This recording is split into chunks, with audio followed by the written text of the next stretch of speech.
My father's voice sliced through the house trash like you should live under a bridge. The chandelier rattled, but he didn't flinch. My mother just crossed her arms, expression smooth, like she'd practiced this goodbye for weeks. I didn't cry. I buttoned my gray blazer, grabbed my keys, and walked into the storm. They thought they'd thrown away a failure. What they really threw away was the woman who secretly owned everything they depended on. 3 weeks later, our family name hit every headline in town right under a photo I didn't take. And that was the night my phone started ringing, relentlessly.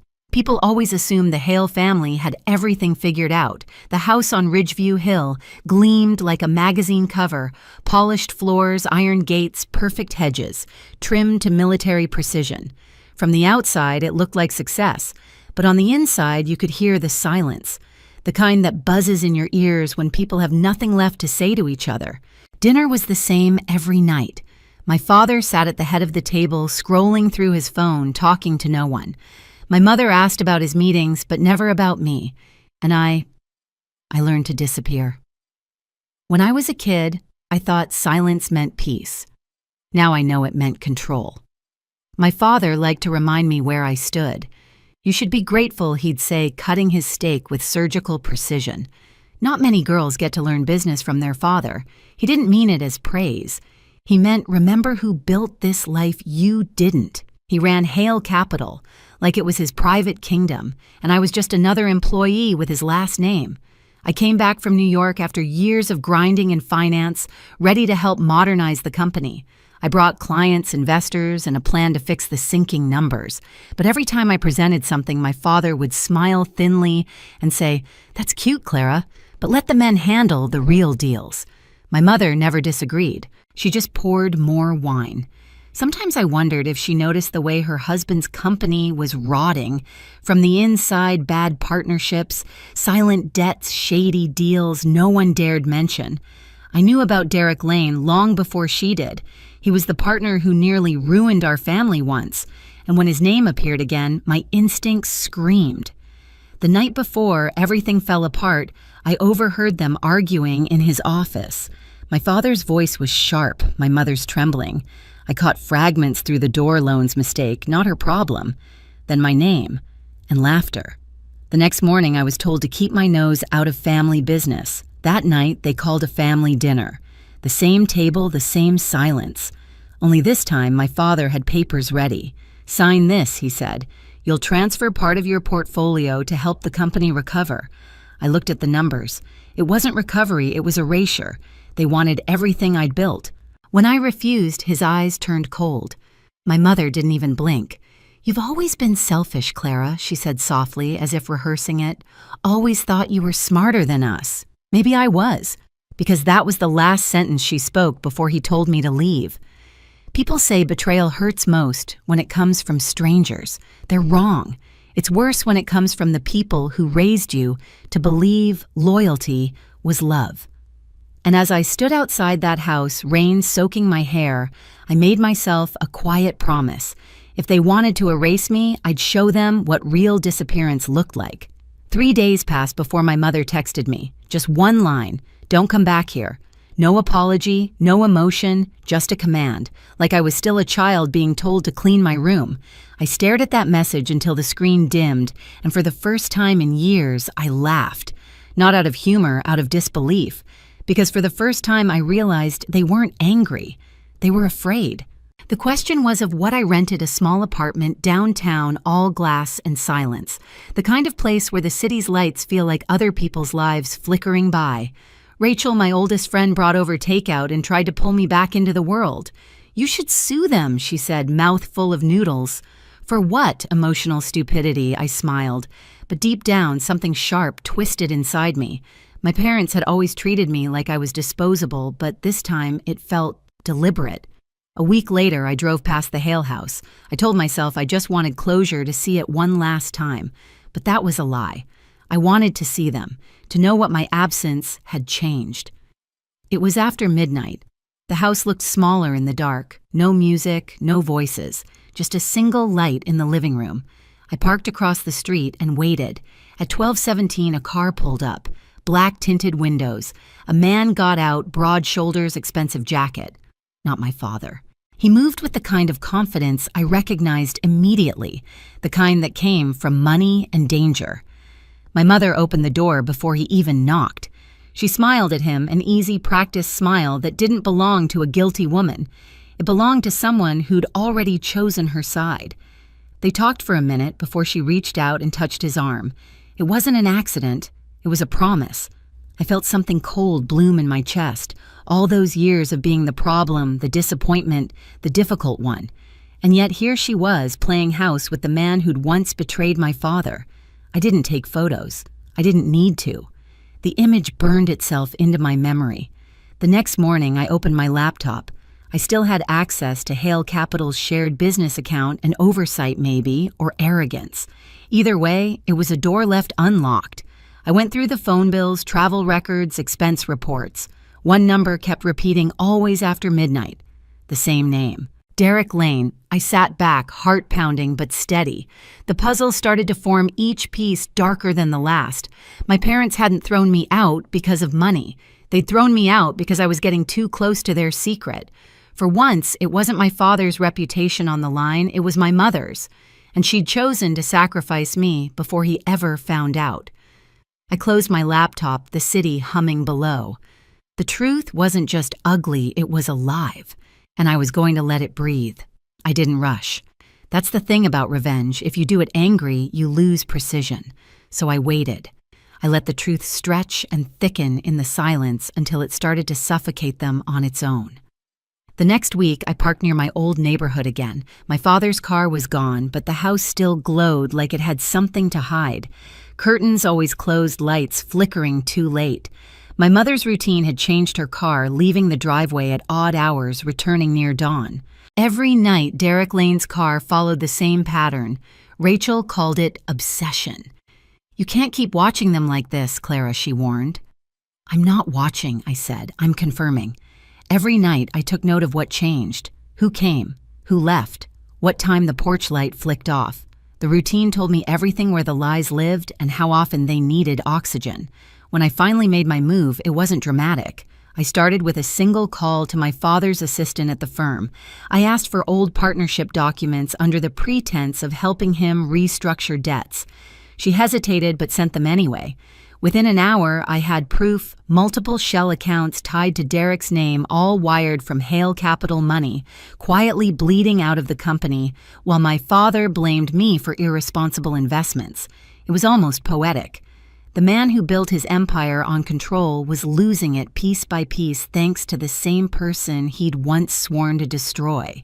I compiled everything: financial statements, travel logs, security footage from the hotel Derek frequented. The concierge didn't ask questions when I requested the time-stamped receipts under my mother's name. Money buys silence. I just offered more. The deeper I went, the more everything aligned. The business's sudden losses, my mother's late-night calls, the reason I'd been thrown out before anyone could connect the dots. They hadn't cast me out to punish me. They'd erased me to protect her. When the folder was complete, it didn't look like revenge. It looked like closure. I printed every page, slid them into a black envelope, and sealed it with calm hands. On the front, I wrote one word: truth. Then I sent it to my father. I didn't include a note, not even my name. I didn't need to. He'd recognize the organization, the precision, the merciless neatness of every page. He'd know exactly who had done it. That night, thunder rolled in across the hills, the first rain since the day they threw me out. I poured myself a drink and sat by the window, watching the city blur underwater. Rachel called, her voice low. "You think he'll confront her? I think he'll finally see her," I said. "Then what?" Then I let the silence do what it does best, finish the story for me. Outside, lightning cracked, and for the first time in years, the storm didn't scare me. It sounded like justice warming up. He showed up 2 nights later. The rain was coming down in sheets, the kind that turned the streets into mirrors. I was sitting at my desk, the city skyline glowing behind me, when I heard the pounding on my door. Slow at first, then desperate. When I opened it, my father stood there, drenched, trembling, holding the black envelope I'd sent. His tie hung loose, his eyes red and hollow. For the first time in my life, he didn't look like the man who built an empire. He looked small, human. "Clara," he said, voice cracking, "What is this?" I didn't invite him in immediately. I just stepped aside and let him walk past. He left wet footprints across my floor, the smell of rain and fear trailing behind him. He slammed the envelope on my table. The papers were warped from water, but the truth still showed through photos, receipts, messages. My mother's face frozen mid-laugh, Derek's hand on her waist. "Tell me this isn't real," he said. "It wasn't a demand, it was a plea." I looked him straight in the eye. "You always told me to be honest. So here it is." He sank into the chair, staring at the papers like they might rearrange themselves into a lie. She wouldn't." His voice broke off. "After everything I did for her, after all, I cut him off. After everything you did to me." He looked up sharply. I saw something flicker, shame maybe, but still tangled with pride. "You shouldn't have gone through my accounts. You shouldn't have thrown me out of your house." The silence that followed felt heavier than the thunder outside. He ran a hand through his hair, gripping it like he could hold himself together.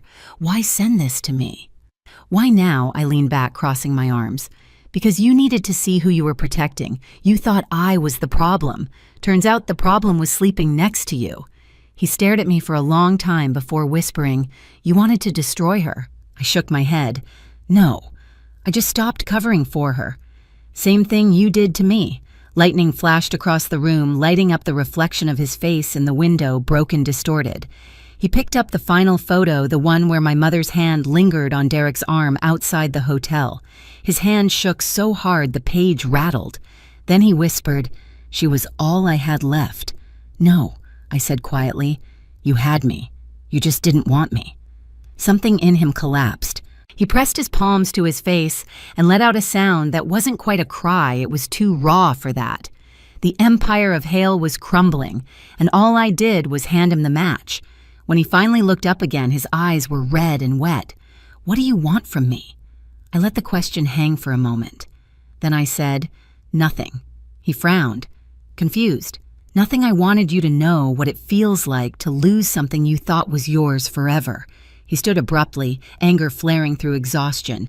"You think this makes you better than us? You think this cruelty is justice?" I held his gaze. "No, Dad. This truth is justice. The cruelty came from you."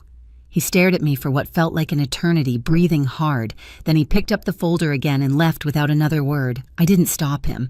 I just watched his back disappear down the hallway until the elevator doors closed, cutting off the echo of his footsteps.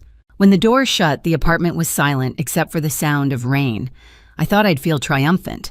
I didn't, because deep down, I knew what came next. 3 weeks passed before he called. His voice was different, quiet, stripped bare. "The house is empty," he said. "She's gone." Derek drained the accounts. "The board's collapsing. I can't fix it." He hesitated, then added, "Come home, Clara. Please, I need your help." I let the silence stretch. Long enough for him to hear what he'd taught me: power lives in patience. When I finally spoke, my tone was calm. "I don't live there anymore, Dad." He exhaled shakily. "I know, but we're family. We can rebuild." I almost laughed. "You already did that, remember? You rebuilt without me." He didn't answer. The only thing I heard was his breathing, shallow, unsteady. I imagined him sitting alone at that long dining table, surrounded by ghosts of the life he'd built out of pride. After the call ended, I opened my laptop and made a $1 transfer from one of my companies to his account. The memo line read, "For the man who taught me how to lose everything." I didn't block his number. I didn't need to. He never called again. Days turned into weeks. News of Hale Capital's downfall spread fast, investors pulling out lawsuits, piling up. My father's face disappeared from the business pages and reappeared in rumors instead. My mother was seen once leaving the city with a single suitcase. Derek's name vanished entirely like smoke. One evening, I drove back to Ridgeview Hill. The gates were unlocked, hanging crooked.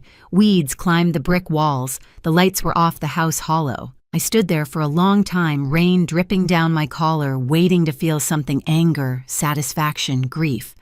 But all I felt was distance. The girl they threw out had finally vanished. What remained was someone they'd never bothered to know, a woman who'd learned how silence can speak louder than forgiveness. I turned back toward the city, the storm easing behind me. Somewhere between the thunder and the quiet, I realized revenge was never the goal. It was freedom. I didn't hear from either of them again. The silence that used to haunt me now felt like peace. Hale Capital dissolved within months, its offices stripped, its logo taken down from the building like a gravestone nameplate. Reporters called, investors begged for statements, but I had nothing to say. The story had already told itself. Rachel stopped by one night with a bottle of wine. We didn't talk about my parents. We talked about everything else, the clients I was signing, the trips I wanted to take, the life that finally felt mine. For once, I wasn't living in reaction to anyone. Sometimes I'd drive past that hill, not to look back, but to remind myself how far I'd come. The house still stood, but its windows were dark. I didn't stop the car. I didn't need to. They threw me out to protect a lie. I built a life out of their absence. Justice hadn't come from revenge. It came from walking away and never looking back. Some nights when the rain hits my window, I think about that last look my father gave me the moment he realized silence can burn louder than words. I used to crave their approval, their apology, anything that would make the years of humiliation make sense. Now I just feel free. People say revenge changes you. Maybe it does. But for me, it wasn't about destroying them. It was about proving to myself that I could survive without the people who swore I couldn't. So if you've ever been pushed out, underestimated, or told you'd never make it, remember this. Sometimes the quietest comeback is living well. If this story hit close to home, hit like and tell me where you're watching from. Your stories remind me why I tell mine. And trust me, the next one cuts even deeper.